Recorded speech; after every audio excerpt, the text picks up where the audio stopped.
But there's a lot of text coming in today about your old mate and colleague, Rupert Lowe. Now, he, I'm sure you've read it, popped up in a rival newspaper we're not going to mention that wasn't The Sun this morning, and he said it's too early to know whether Nigel will deliver the goods. He can do, but he's a fiercely independent individual, and it's been good so far, but he has messianic qualities. But will these distill into leadership? I don't know. We have to change from being a protest party led by the Messiah, which I think is you, but you are a very naughty boy, to being properly structured party with a front bench, which we don't have. We need to start behaving as if we are leading and not merely protesting. That is a shot across your bows, isn't it? Party. That's a shot across your bows, though, isn't it? We are not a protest party in any way at all. That is utterly wrong. Utterly, completely wrong. We are an entirely positive party. Come to any reform event and the positivity, the energy, and perhaps you should come to one or two. I came to your one in Birmingham. There were fireworks. Well, look, do you know what? If I've got a following out there, that's a good thing. If I hadn't, we wouldn't have won any seats in Parliament at all on the 4th of July. Including Great Yarmouth, I presume you put in that. There wouldn't have been a cat's chance in hell, would there? Come on, be honest about it. Well, we're not a protest party, and he's on the front bench. Yeah. So what's he talking about? But with only 5 people, you can't really have a shadow cabinet, can you? Well, you can fit the whole shadow cabinet in a taxi, can't you? So we've got a lot of development to do, but we're absolutely not a protest party. And you know something? If you saw the level of development we've undergone in the last 8 months, we've created a constitution for the party. We've changed the share ownership and structure of the party. We've set up 400 branches around the country. Yeah, some are embryonic. And right now, within 10 yards of me, we are working hard to get 1,500 vetted candidates into the field for the English local elections on the 1st of May. So why is Rupert Lowe going public with these comments? There's not something better to be had behind closed doors? Well, perhaps he wants to be Prime Minister. Most people in politics do. You know that, Harry. Half the House of Commons. I know you want to be Prime Minister. But half the House of Commons think they should be Prime Minister. Have you had a word with him? His comments are wrong. His comments are wrong. We are making gigantic strides. You told him to wind his neck in then? No point telling him what to do or what not to do. Fact is, we are making huge strides. Reform UK stands at a crossroads, teetering between the vestiges of a protest movement and the disciplined structure of a party with serious ambitions for power. The recent public exchange between Nigel Farage and Rupert Lowe, while not amounting to outright factional warfare, nonetheless serves as a cautionary tale. Politics, after all, is as much about perception as it is about policy. The notion of internal discord, however minor, is enough to provide ammunition to those who wish to see reform falter before it truly finds its footing. Farage, the undeniable fulcrum of the party's rapid ascent, commands a following that borders on the fervent. His charisma and defiant spirit have long been his greatest assets, cutting through the bland uniformity of the political establishment. Yet, as Lowe astutely points out, leadership requires more than magnetism. It demands strategy, discipline, and the ability to build a team that extends beyond a single personality. The question is not whether Farage can electrify a movement. History has already answered that. But whether he can translate that electricity into a lasting and effective force capable of governing. Lowe's remarks, though framed as constructive, carry an implicit warning. A party built around a single figure risks crumbling should that figure waver. Reform's challenge, therefore, is to evolve from an insurgency into an institution. Its recent efforts, expanding membership, establishing professional headquarters, and rolling out policy initiatives, suggest an awareness of this necessity. Yet politics is an unforgiving arena, and reform cannot afford to be perceived as fractious or ill-prepared.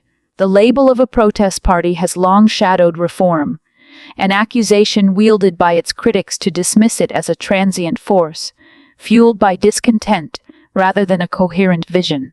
But recent policy developments, particularly in the realm of energy, hint at a party determined to be taken seriously. It is no longer enough to simply be the anti-establishment alternative. To truly contend for power, Reform must demonstrate that it is not only capable of identifying Britain's problems, but also of offering tangible solutions. For all the murmurs of disunity, the fundamental truth remains. Reform's members are united by a common cause. If they are to challenge the entrenched political order, they must resist the temptation to indulge in public self-reflection at the expense of collective strength. Their adversaries will seize upon any sign of weakness. The road to legitimacy is perilous, but if reform can navigate these internal tensions with discipline and vision, it may yet transform from a party of protest into a genuine contender for power. Put my glasses on.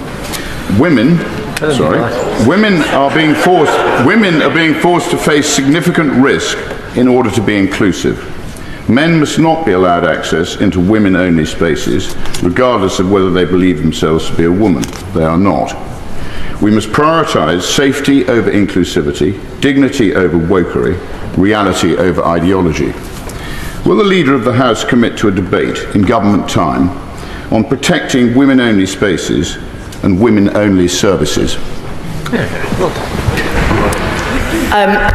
Well, I thank him for that question. Look, the Equalities Act makes absolutely, which the Labour government brought in, makes absolutely clear for the provision of women-only spaces and for those to be protected, especially where they are needed. I think he would, I'm sure, want to have said in his question that the Labour Party has done more to support women, to close the gender gaps in this country, to reduce inequalities and to tackle violence against women and girls than perhaps his party or the party opposite has done. Paulette Hamilton. Rupert Lowe's comments in Parliament bring to the forefront one of the most contentious debates in modern politics: the balance between inclusivity and the protection of women.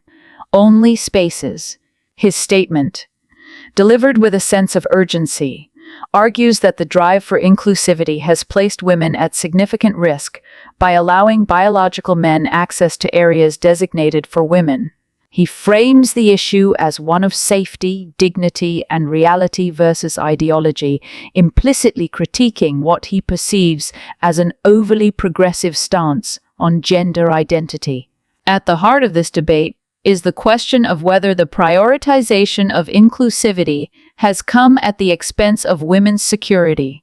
Lowe's perspective aligns with a broader conservative viewpoint that emphasizes biological definitions of sex as the foundation for gender-based policies. His assertion that men must not be allowed access into women-only spaces regardless of whether they believe themselves to be a woman signals a rejection of self-identification as a basis for gender recognition. This stance, while resonating with many who believe in preserving single-sex spaces, has also been met with fierce opposition from activists who argue that transgender individuals deserve full inclusion and respect in society. Lucy Powell's response seeks to counterbalance Lowe's concerns by pointing to the legal framework already in place, specifically the Equality Act, which was introduced under a Labour government. She reassures that the law allows for the provision of women-only spaces where necessary, suggesting that the protections Lowe is calling for already exist. However, rather than addressing the crux of his argument directly, Powell shifts the focus to Labour's track record on gender equality, emphasizing the party's role in closing gender gaps, reducing inequalities, and tackling violence against women and girls. This rhetorical pivot not only reinforces Labour's commitment to women's rights, but also subtly reframes the debate as a partisan issue, suggesting that Labour has historically been more proactive in advancing gender-related policies than Lowe's political allies.